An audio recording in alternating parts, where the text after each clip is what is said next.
Ya, kembali lagi di Suara Anda. Pemirsa kita hari ini membahas putusan MK kemenangan rakyat. Kami mengundang Anda di 021583022. Olga, ini besok ada sejumlah kemungkinan yang terjadi. Juga ada sejumlah kemungkinan akan reaksi yang terjadi terhadap putusan ini. Tapi memang mungkin kita bisa melihat alangkah sayangnya. Ini proses yang tidak murah, menguras juga uang rakyat. Kalau terjadi hal-hal yang tidak diinginkan, tentu yang akan rugi juga rakyat. Ada setuju? Paling rugi adalah kita, rakyat ini. Banyak hal yang bisa terjadi. Misalnya investasi kita menurun, kalau itu kan yang sengsara semua gitu ya.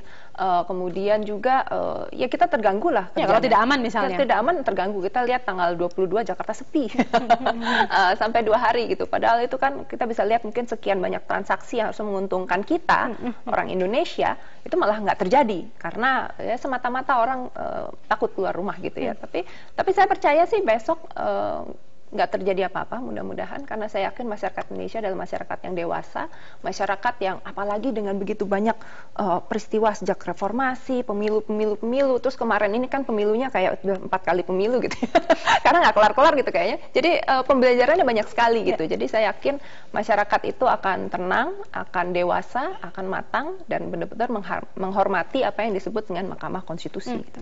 Karena memang ini apapun itu adalah proses yang harus dihormati, begitu ya. Betul. Oke. Baik, Olga, terima kasih untuk waktu dan kebersamaan dan kehadiran Anda di Suara Anda. Ya, tapi rupanya kita masih ada waktu lagi sedikit untuk melanjutkan perbincangan ini. Apa yang ingin Anda katakan untuk mereka yang mungkin khawatir atau mungkin takut atau berbagai macam lainnya yang dirasakan? Saya pikir nggak perlu takut, nggak perlu khawatir. Kita seperti yang saya sampaikan tadi, bahwa saya percaya bahwa orang Indonesia ini banyak yang sudah dewasa dan sudah matang dalam berpolitik. Walaupun mungkin yang tadinya nggak terlalu peduli politik, sekarang udah peduli semua gitu, karena begitu banyak drama yang terjadi dalam Pilpres 2014 ini. Dan ya kalau misalnya mau keluar-keluar ya paling jangan lewat depan MK aja, semata-mata bukan karena takut, karena macet lah. Jadi lewat jalan lain aja. Tapi di luar itu saya pikir ya nggak usah khawatir, nggak usah panik. Ya tenang aja. Saya yakin rakyat Indonesia sudah cukup dewasa untuk bisa menerima hasil keputusan dari Mahkamah Konstitusi. Apa yang kita pelajari dalam pemilu 2014 ini menurut Anda akan membawa dampak apa ya untuk pemilu-pemilu selanjutnya? Ini akan hanyakah terjadi di tahun ini saja karena satu dan lain hal? Mudah-mudahan di tahun ini aja.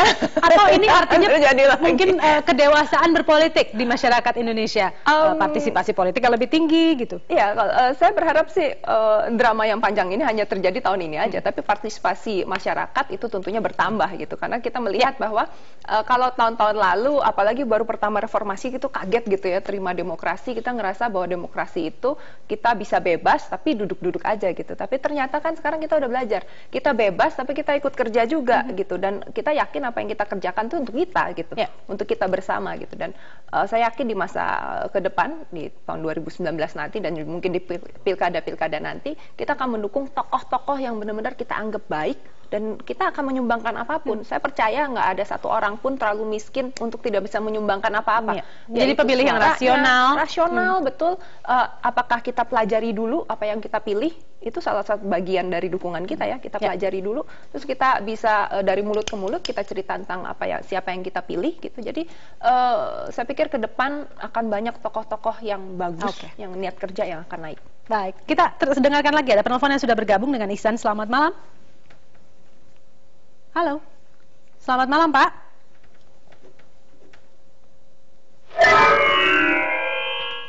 Halo, selamat malam. Malam, dengan Bapak siapa ya Pak? Pak Izar. Baik, silahkan Pak Izar. Mbak, saya mau cerita sedikit tentang bunga, Mbak. Silahkan, jadi Pak. suatu ketika katakanlah Mbak Olga malam-malam gitu ya, pengen sekali melihat bunga sama kupu-kupu gitu ya. Saking pengennya sampai nggak tidur sampai besok paginya gitu. Besok paginya sampai meriang-meriang gitu keluar di taman, Mbak melihat ada ular sama kaktus gitu. Ya Allah, kok ini yang diperlihatkan ke saya. Tapi Mbak kan berpikiran positif, udahlah kalau gitu saya tidur dulu deh. Besok ketika sehat, Mbak melihat yang tadi itu yang ular sudah menjadi kupu-kupu, terus itu sudah menjadi bunga gitu kan. Karena berpositif thinking, akhirnya oh inilah rupanya jawaban Tuhan kepada saya. Sekarang belum waktunya saya mendapatkan bunga gitu kan. Begitu besoknya ke taman udah dapat bunga gitu. Jadi ini yang harus dimaknai gitu loh. Kalaupun kita ingin mencapai sesuatu, kalau Tuhan belum mengizinkan ya jangan dulu dipaksa-paksakan gitu. Baik. Oke, Pak Izar di Tangerang, terima kasih untuk telepon dan partisipasi Anda. Dan Olga, terima kasih juga untuk waktu Anda di Suara Anda. Selamat malam. Dan pemirsa, sebelum kita tutup Suara Anda, berikut seruan damai bagi seluruh rakyat Indonesia dari Presiden terpilih Joko Widodo. Cuplikan ini juga sebagai akhir dari perjumpaan kita malam ini. Terima kasih Anda telah bersama kami. Sampai jumpa. Dalam beberapa bulan terakhir, perbedaan pilihan politik seakan menjadi alasan untuk memisahkan kita. Padahal kita pahami bersama, bukan saja keragaman dan perbedaan adalah hal yang pasti ada dalam sebuah demokrasi, tapi juga hubungan-hubungan pada level masyarakat adalah tetap menjadi fondasi dari Indonesia yang satu. Dengan kerendahan hati, kami, Joko Widodo dan Yusuf Kala, menyerukan kepada saudara-saudara sebangsa dan setanah air untuk kembali ke takdir sejarahnya sebagai bangsa yang bersatu, bangsa yang satu, bangsa Indonesia. Mulai sekarang, petani kembali ke sawah, nelayan kembali melaut, anak-anak kita kembali ke sekolah, pedagang kembali ke pasar, buruh dan pekerja kembali ke pabrik, dan karyawan kembali bekerja di kantor. Lupakanlah nomor 1, lupakanlah nomor 2. Marilah kita kembali kepada Indonesia yang satu, Indonesia Raya. Salam 3 jari, salam 3 jari, persatuan Indonesia.